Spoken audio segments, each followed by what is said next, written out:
Olá, meu nome é Manuel Gibson. Bem-vindo a mais esse vídeo sobre eletromagnetismo aplicado. Estaremos vendo parâmetros de descasamento em portas de alta frequência. Quais são, onde se aplicam. Se você ainda não é inscrito, aproveite, inscreva-se no canal, acione o sino e seja notificado dos lançamentos semanais. O objetivo deste vídeo é apresentar os conceitos de tensão incidente e refletida, coeficiente de reflexão da fonte da carga, perdas de transmissão e de retorno, taxa de onda estacionária e analisar como esses parâmetros afetam o desempenho dos sistemas de telecomunicações. Os assuntos desse vídeo serão tensão incidente e tensão refletida, coeficiente de reflexão, perda de transmissão, perda de retorno e taxa de onda estacionária. E faremos algumas considerações. Aproveite, deixe o seu like, ajude a difundir o conhecimento em nosso próprio idioma. Obrigado. Começando com tensão incidente e tensão refletida. Devemos lembrar que não se mede tensão e corrente em circuitos de micro-ondas da mesma maneira que fazemos em circuitos de baixa frequência. Você não vai encontrar um voltímetro para medir a diferença de tensão em pontos distintos dentro de um guia de ondas, por exemplo. Até porque em um guia de ondas podem existir quase que infinitos modos de propagação. Podemos então medir sinais incidentes refletidos e impedâncias em micro-ondas. E, para facilitar nossa vida, podemos estabelecer modelos semelhantes ao da teoria convencional de circuitos e aplicar essa teoria. Os dispositivos de micro-ondas são analisados e caracterizados em função do equilíbrio de potência das ondas, os sinais incidentes, refletidos e transmitidos. Alguns dos parâmetros medidos são impedância, pontos de máximo e mínimo na linha,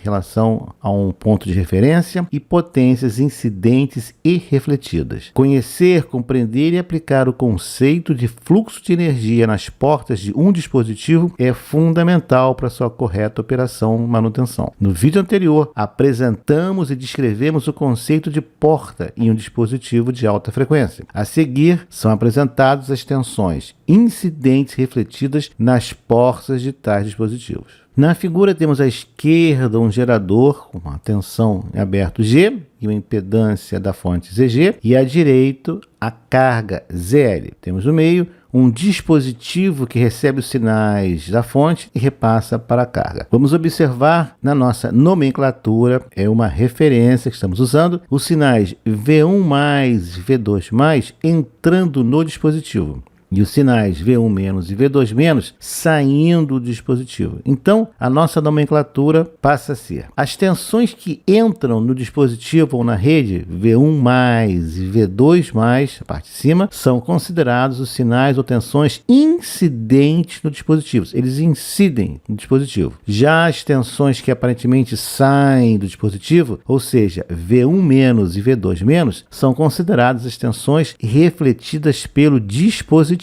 Tensão incidente na rede, V1+. Tensão incidente na carga, V2-. O sinal refletido da rede, V1-. E o sinal refletido pela carga, V2+.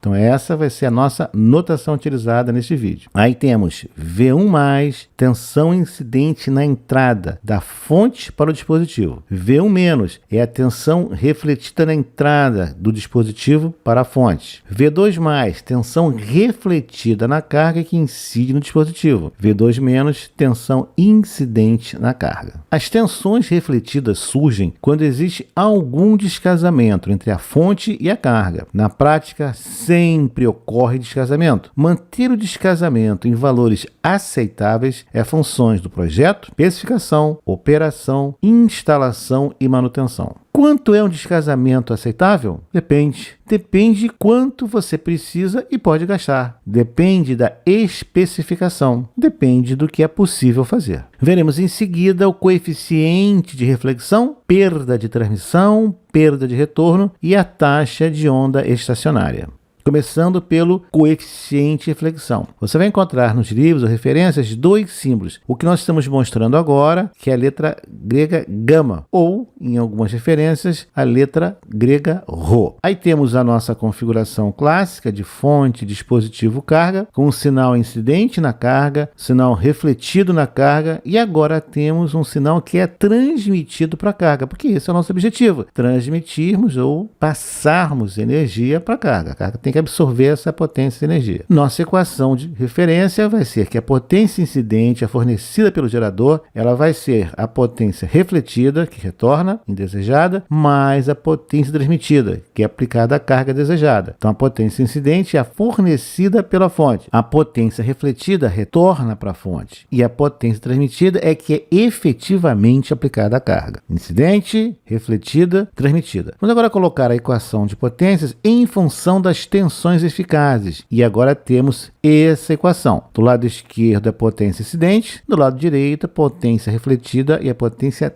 transmitida para a carga. Vamos definir o coeficiente de reflexão de tensão como a relação entre a tensão refletida e a tensão incidente. Estamos falando em módulo e fase. Quando que estamos interessados apenas no módulo do coeficiente de reflexão, é a raiz quadrada da relação entre potência refletida e potência incidente. Observe que agora o módulo perdemos a informação de fase. Lembrando que o módulo de gama do coeficiente de reflexão menor ou igual a 1. Para uma dada configuração fonte, linha de transmissão, sem perdas e carga, o módulo do coeficiente de reflexão é constante ao longo de toda a linha. A fase é que vai variar. Podemos também definir ou determinar o nosso coeficiente de reflexão de tensão gama pelas impedâncias de fonte de carga envolvidas pela equação mostrada. Neste caso, como temos impedâncias de fonte de carga que podem ser complexas, nós temos a informação de fase.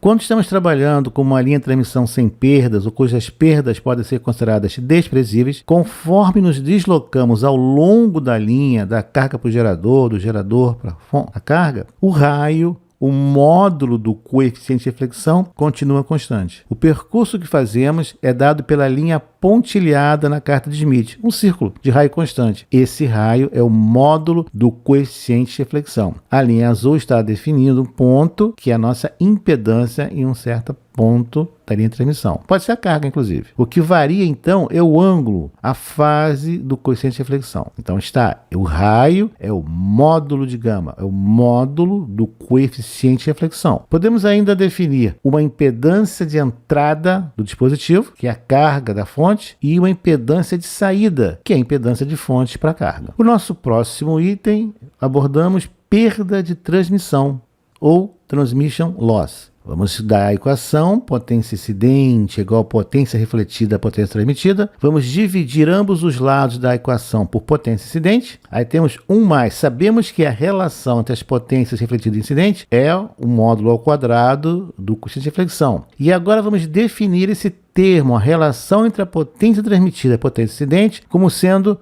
a nossa perda de transmissão. E fica então definida como 1 menos módulo do coeficiente de transmissão elevado ao quadrado. Geralmente utilizamos em dB, ou na maioria das vezes trabalhamos em dB, e aí está como convertemos para dB. Aí está a definição, e a definição em relação à potência. Se a potência que for transmitida para uma carga, for menor do que o gerador fornece, nós temos uma perda menor que 0 dB. Temos perda de transmissão, perda é negativa. Se a potência transferida para a carga é igual à potência fornecida pelo gerador, nós não temos perda. Então, perda é igual a 0 dB.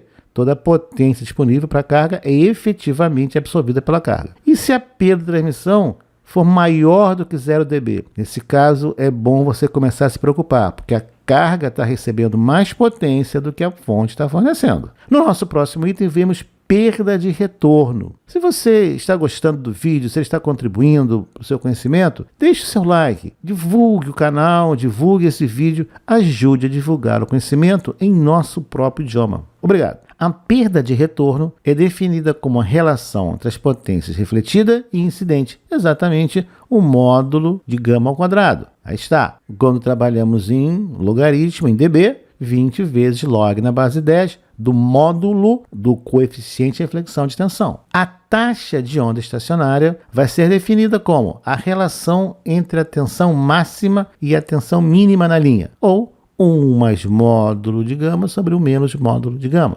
Lembrando que VSWR varia entre 1 e infinito. No caso de carga casada, a perfeição jamais alcançada, temos que o coeficiente de reflexão é igual a 0, a perda de transmissão é igual a 0 dB, a perda de retorno menos infinito dB e a taxa de onda estacionária igual a 1. São os valores ideais. Vejamos um exemplo. Nós temos agora uma linha de transmissão onde nós medimos o coeficiente de reflexão, que é igual a 0,8 com um ângulo de 45 graus. A potência do gerador é de 10 watts. Nós queremos saber quanto é a potência incidente, a potência refletida e a potência efetivamente aplicada à carga. Vamos ver. Também a taxa de onda estacionária e vamos comentar os resultados. Solução. A potência incidente é simplesmente a potência fornecida pelo gerador, disponível, 10 watts. A potência refletida da definição, módulo de gama ao quadrado, vezes potência incidente, nos fornece 6,4 watts. Então, já começamos a ficar preocupados. A fonte fornece 10 watts e recebe de volta 6,4 watts. O que significa que a potência que é efetivamente transmitida é a diferença dessas duas potências, ou seja, 3,6 watts. A carga absorve apenas 3,6 watts dos 10 watts que a fonte fornece. A nossa taxa de onda estacionária, fazemos a equação,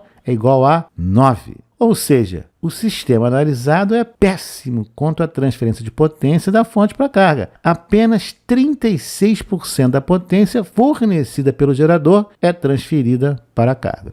No nosso próximo exemplo, nós continuamos com o mesmo sistema e agora queremos calcular a perda de transmissão, a perda de retorno e vamos comentar os resultados. Então, nós estamos com a mesma linha, com o mesmo coeficiente de reflexão, no mesmo gerador. Quando calculamos a perda de transmissão, transmission loss, encontramos 0,36 ou 36%, que é exatamente o percentual da potência que é aplicado à carga. Mas vamos agora trabalhar em dB. Convertemos para dB e encontramos menos 4,44 dB. Ou seja, existe uma perda de 4,44 dB da fonte para ser absorvida na carga. A perda de retorno, aplicando a equação, 0,64. Nós quase nunca utilizamos dessa maneira, sempre trabalhamos em dB. Aplicando dB, menos 1,9 dB. Em sistemas comerciais de melhor qualidade, especifica-se uma perda de retorno de pelo menos menos 17 dB. Menos 1,9, menos 1,9 é muito pouca coisa. O sistema é péssimo quanto à transferência de potência da fonte para a carga. Sobre qualquer um dos parâmetros analisados, esse sistema é péssimo. No próximo exemplo, agora temos que o coeficiente de reflexão na linha é de 0,1 módulo com ângulo 65 graus, um mesmo gerador de 10 watts. Vamos calcular a perda de transmissão, perda de retorno, vamos comentar os resultados. Agora, quando calculamos a perda de transmissão, 0,99 ou 99%. Cuidado que esse termo é muito enganador. A perda de transmissão é o que realmente vai para a carga. Então, 99% da potência da fonte vai para a carga. Quando você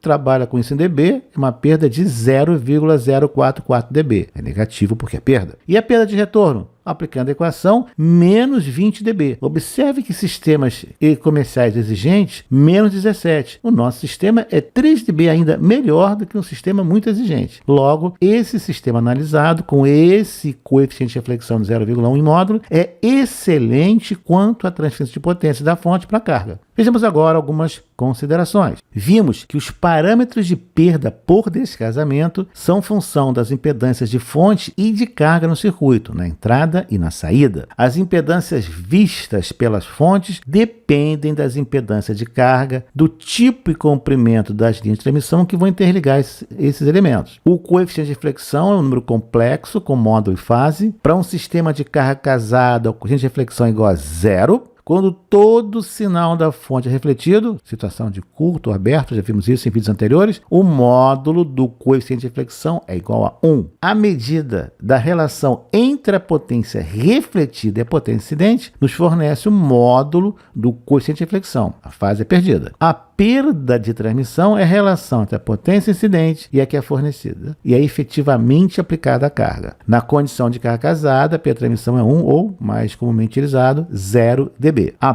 perda por retorno indica quanto da potência incidente é refletida ou atenuada em relação a essa reflexão. Na condição de carga casada, perda de retorno é 0 ou menos infinito dB, não retorna nada. A taxa ou relação ou coeficiente de onda estacionária indica a relação entre as tensões máximas e mínimas na linha de transmissão. Na condição de carga casada, esse parâmetro é igual a 1. Podemos medir a reflexão do sinal com medidores de potência direta e reversa ou analisadores vetoriais de rede. Valores elevados de descasamento ou sinal refletido degradam o desempenho do sistema e podem até mesmo danificar o equipamento. O que nós vimos neste vídeo? Tensões incidentes e refletidas, coeficiente de reflexão, perda de transmissão, perda de retorno, taxa de onda estacionária. Se você gostou, aproveite, deixe o seu like e divulgue o vídeo. Obrigado. O que veremos no próximo vídeo? Qual o efeito das impedâncias no desempenho do sistema? O que é o plano de referência de uma porta em circuitos de alta frequência? Por que é tão importante calibrarmos um VNA para um determinado plano de referência da porta? Você deve ter visto curto, aberto, 50 ohms. O que acontece se não calibramos o plano de referência? Estas são as nossas referências bibliográficas. O livro do professor José Ribeiro é uma excelente introdução aos estudos de microondas em nosso próprio idioma. Recomendo fortemente. O livro do professor Collin é um clássico, dispensa comentários. Já o livro do Wright, quando o nome do livro passa a ser o nome do autor, você sabe que tem um clássico. É uma recomendação direta no estudo do eletromagnetismo básico. Mas se você tiver ainda mais interesse nas áreas de telecomunicações eletrônicas, eu sugiro o livro Medidas em Telecomunicações Eletrônicas. Ele é publicado pela editora Senac, do Rio de Janeiro. Nele você vai encontrar mais de uma centena de exercícios resolvidos com aplicações na área de telecomunicações eletrônicas. Obrigado por ter assistido o vídeo. Aqui no canal você encontra vídeos sobre eletrônica aplicada, sistemas de telecomunicações, propagação em antenas, medidas em telecomunicações e eletromagnetismo aplicado. Obrigado e até o próximo vídeo.